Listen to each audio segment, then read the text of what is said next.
steamed fish for lunch. Soy sauce, white pepper, sugar, sesame oil, water, mix. Ito yung ating sauce sa ating steamed fish. Lagyan natin ng ginger ang ating pan. Lagyan na natin ang ating pang steamed fish. Lagyan natin ng ginger sa ibabaw ng fish. Mas marami, mas masarap. Lagyan natin ng dahon ng sibuyas. Lagyan natin ng bell pepper. Ilagay na natin ang ating fish. Steam natin hanggang 30 minutes or hanggang maluto. Nilagay ko na kanina yung ating sauce na minix para sa ating steamed fish. Ilagay naman natin yung pinainit natin na mantika, pwedeng olive oil.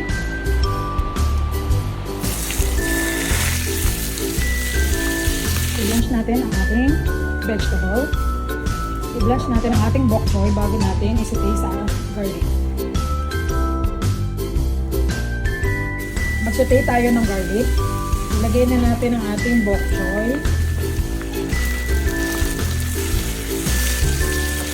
Lagyan natin ng salt, pepper. Luto na ang ating vegetable.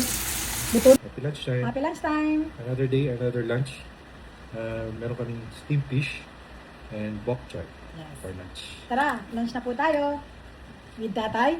And nanay.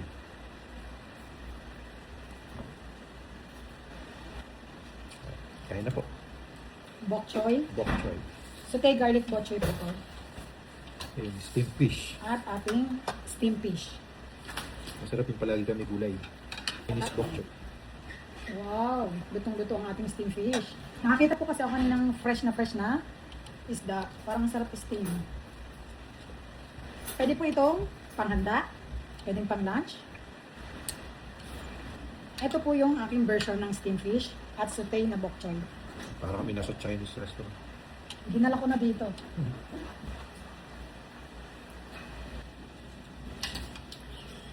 Sarap ng fish. Sarap. Okay. Sarap.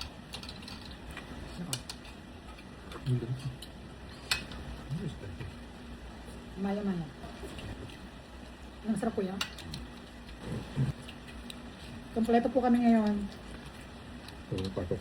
Walang pasok, Saturday. Happy lunchtime. Happy lunchtime po. Thank you for watching. Kain na kayo.